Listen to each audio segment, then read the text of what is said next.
Saya, Uskup Atambua, Monsinyur Dominikus Sako Projo, dalam kesatuan dengan Forkompinda Plus Kabupaten Belo,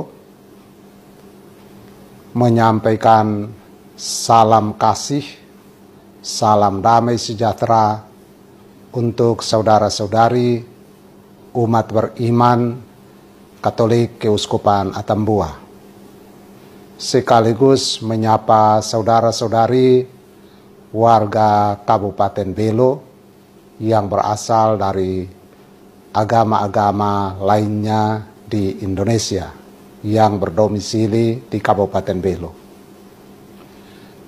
Marilah kita menjaga suasana damai, suasana kebersamaan, suasana yang penuh dengan kasih persaudaraan menjelang pengumuman hasil sengketa Pilkada Bupati Kabupaten Belo ini. Siapa saja yang diumumkan sebagai pemenang, mari kita dalam kekuatan iman, harapan dan kasih menerima hasil keputusan MK Republik Indonesia sebagai keputusan yang final dan mengikat kita semua. Saya juga menghimbau agar kita menghindari tindakan-tindakan tidak terpuji, melakukan provokasi, melakukan tindakan pengerusakan, melakukan tindakan mengumpulkan orang sambil melakukan keributan-keributan. Mari kita menjaga suasana damai, sejahtera, dan kebersamaan yang nyaman di Kabupaten Belo tercinta ini. Saya juga menghimbau agar sebagai warga bangsa, sekaligus warga beragama dan beriman, mari kita menunjukkan sikap hormat dan taat kita, kepatuhan kita kepada hukum yang berlaku di negeri ini. Di dalam negara kita sebagai bangsa, kita mempunyai peraturan-peraturan hukum berlandaskan hukum tertinggi, yaitu Undang-Undang Dasar 45 yang berlandaskan Pancasila. Kita menghormati semuanya itu. Dan sebagai umat beriman, marilah kita membawa nilai-nilai iman, moralitas, dan sosial dari ajaran agama kita masing-masing.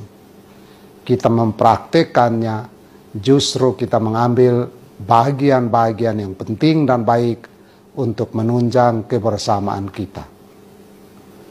Mari kita semua menjaga Kabupaten Belo sebagai kabupaten yang berbatasan langsung dengan saudara-saudari kita di negara Timor Leste. Semoga kita hidup secara bermartabat, baik sebagai warga bangsa, warga Provinsi Nusa Tenggara Timur, dan warga Kabupaten Belo yang semakin baik dan bermartabat. Saya menghimbau agar kita menghindari kerumunan-kerumunan yang tidak perlu. Di paroki-paroki sudah ada para pastor paroki. Marilah kita mendengarkan mereka. Kita sudah ada kepolisian, sudah ada bagian dari TNI, Polri kita yang ada di sana. Sudah ada aparatur sipil negara, kepala-kepala desa, dan semua pelayan masyarakat lainnya. Mari bersama-sama kita bergandengan tangan, saling menjaga, saling memelihara, dan kita ucapkan selamat datang untuk hasil keputusan Mahkamah Konstitusi Republik Indonesia. Tuhan memberkati kita dengan damai sejahtera dan semua bentuk kedamaian, kesejahteraan, dan kebahagiaan dalam hidup setiap hari.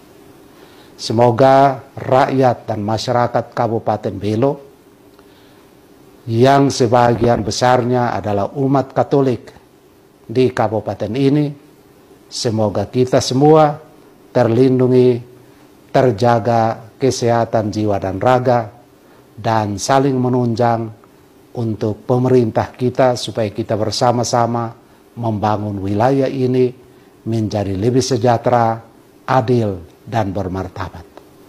Saya mendoakan kesejahteraan kita bersama, damai, kebahagiaan, dan kegembiraan serta sukacita, dan memberkati saudara-saudari sekalian dalam nama Bapa dan Putra dan Roh Kudus. Menurut Mahkamah, pengusulan bakal calon, pemeriksaan bakal calon hingga penetapan calon telah dilaksanakan sesuai dengan mekanisme dan tata cara dan beserta prosedur yang ditentukan peraturan perundangan. Terlebih pada saat termohon meminta tanggapan masyarakat dalam masa sanggah pencalonan tidak terdapat tanggapan apapun dari masyarakat. Bahwa berkaitan dengan persoalan calon wakil bupati Kabupaten Belo nomor urut 1 Vicente Jorge Gonçalves yang menurut pemohon melakukan kejahatan seksual sebagaimana putusan Pengadilan Negeri Atambua nomor 186 dan seterusnya, Vicente Jorge Gonçalves pada tahun 2004 memang pernah dipidana penjara selama 11 bulan dikarenakan menyatakan bersalah melanggar pasal 332 ayat 1 KUHP yang mengatur mengenai kejahatan terhadap kemerdekaan orang sebagaimana termaktub dalam bab 18. Sementara itu ketentuan yang mengatur mengenai kejahatan seksual terdapat dalam bab yang berbeda, yaitu bab 14 tentang kesehatan terhadap kesusilaan. Oleh karena itu tidak relevan untuk dipertimbangkan lebih lanjut. Terlebih calon wakil bupati Kabupaten Belo nomor urut 1 Vicente Jorge Gonçalves telah ternyata memenuhi persyaratan pencalonan. Dengan demikian dalil pemohon aku adalah tidak beralasan menurut hukum. Menimbang bahwa dengan tidak dapat dibuktikannya dalil pokok permohonan pemohon, maka terhadap pemberlakuan pasal 158 ayat 2 huruf A Undang-Undang 10 2016 tidak beralasan untuk disimpangi dan seterusnya dianggap telah diucapkan. Menimbang bahwa berdasarkan seluruh uraian pertimbangan hukum tersebut di atas, permohonan pemohon tidak memenuhi ketentuan pasal 158 huruf ayat 2 huruf A Undang-Undang 10 2016 berkenaan dengan kedudukan hukum. Andai-pun ketentuan tersebut disimpangi, kuat non telah ternyata dalil-dalil pokok permohonan pemohon adalah tidak beralasan hukum. 3.14, 3.15 dianggap telah diucapkan. Konklusi berdasarkan penilaian atas fakta dan hukum sebagaimana diuraikan di atas, Mahkamah berkesimpulan dianggap telah diucapkan berdasarkan Undang-Undang Dasar Negara Republik Indonesia tahun 1945 dan seterusnya dianggap telah diucapkan. Amar putusan mengadili dalam eksepsi 1 mengabulkan eksepsi termohon dan eksepsi pihak terkait berkenaan dengan kedudukan hukum pemohon. 2 menolak eksepsi termohon dan eksepsi pihak terkait untuk selain dan selebihnya. Dalam pokok permohonan menyatakan permohonan pemohon tidak dapat diterima. Demikian diputus dalam rapat pemusatan hakim oleh 9 hakim konstitusi, yaitu nama-nama hakim konstitusi dianggap diucapkan pada hari Rabu tanggal 19 bulan Februari tahun 2025 yang diucapkan dalam sidang pleno Mahkamah Konstitusi terbuka untuk umum pada hari Senin tanggal 24 bulan Februari tahun 2025 selesai diucapkan pukul 20.34 waktu Indonesia Barat oleh 9 hakim konstitusi di atas dengan dibantu oleh Supriyanto sebagai panitera pengganti dan dihadiri oleh